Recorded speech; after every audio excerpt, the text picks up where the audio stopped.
The night had wrapped the village in a soft blanket of silver moonlight.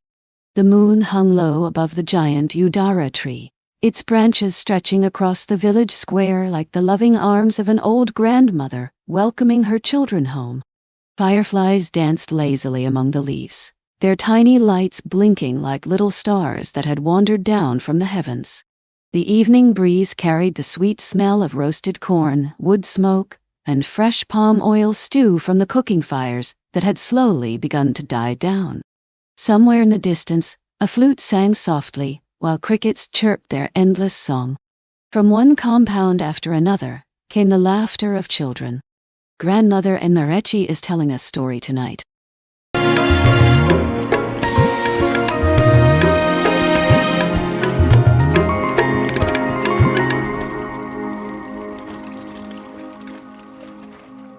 The news spread faster than Hamatan wind.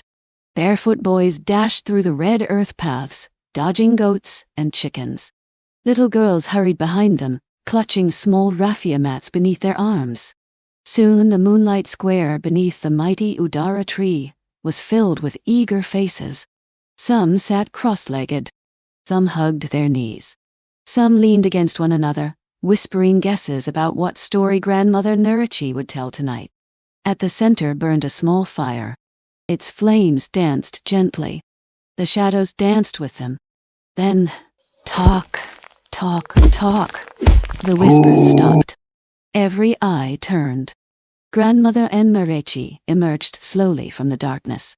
Her silver hair was wrapped in a beautiful indigo headscarf.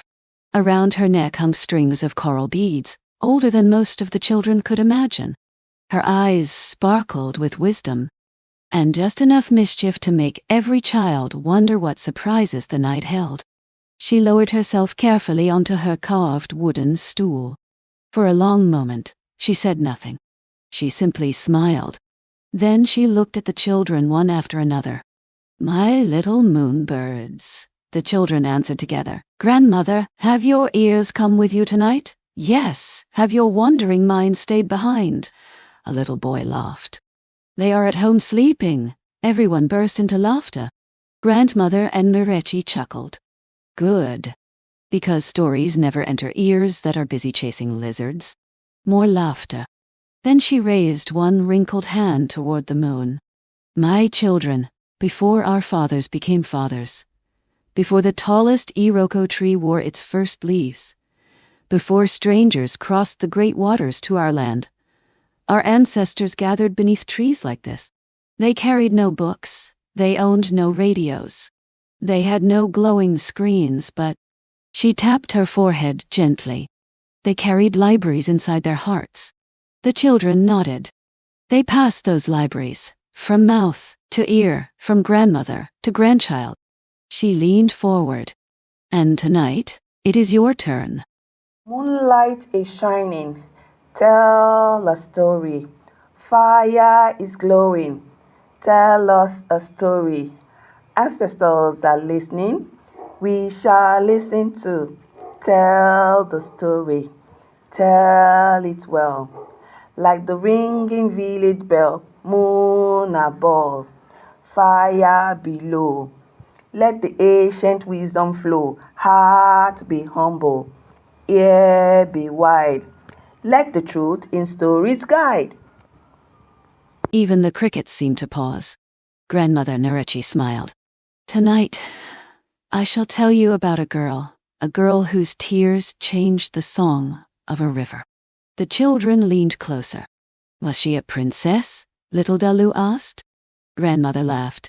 "No. Hey." "Was she rich?" asked Nduka. "No." "Was she beautiful?" Grandmother smiled knowingly. "Beauty wears many faces, my child." Then her voice grew softer. "She owned nothing, except a heart too kind for this world. Long ago, beyond 7 hills, past forests where parrots argued with monkeys every morning, lay a peaceful village called Amanke. Its people woke before the sun. Roosters crowed. Mortars echoed.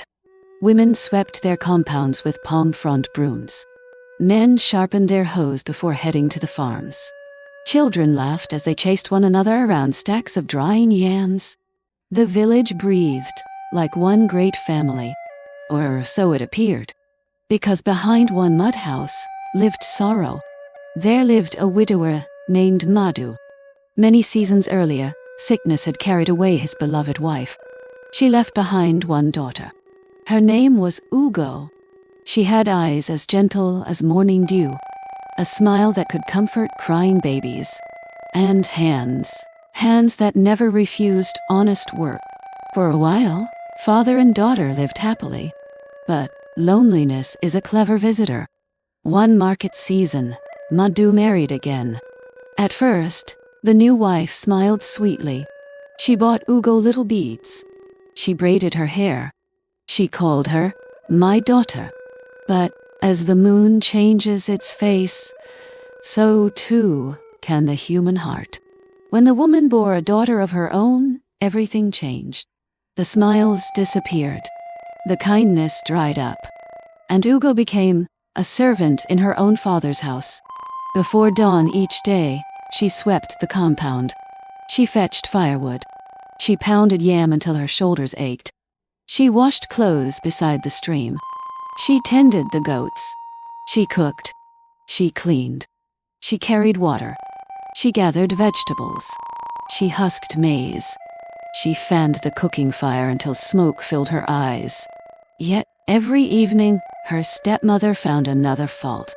The soup is too watery. The floor is dirty. The firewood is too small. You are slower than a tired tortoise. No matter how hard Ugo tried, it was never enough. Grandmother Amanke paused. She looked around the circle. Then she asked, "My children, what is the greatest load a person can carry?"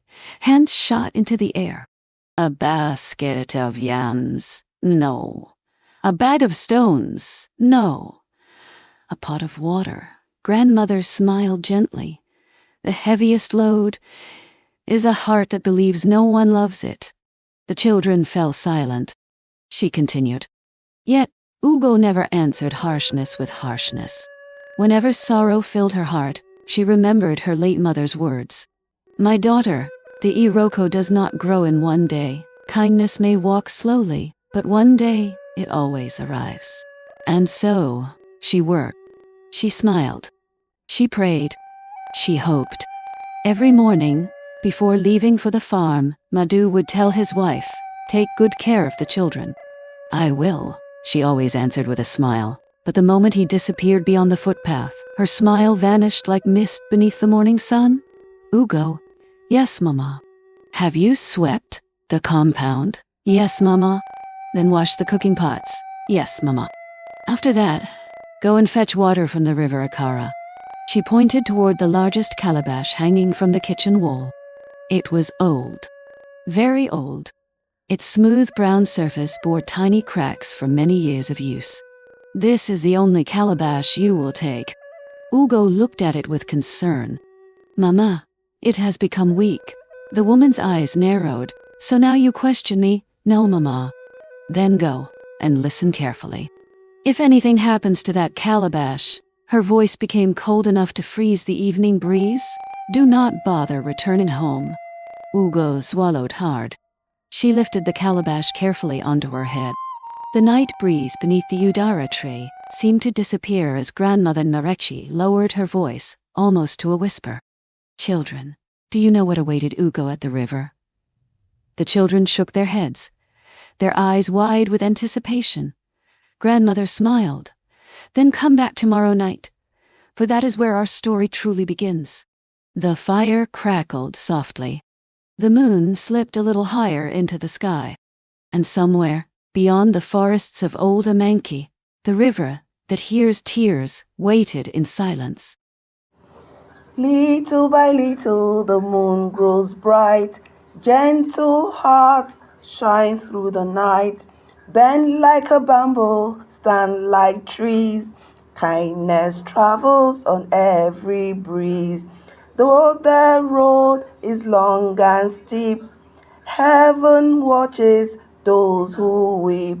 Patient hearts may seem delayed, yet no good deal will ever fade.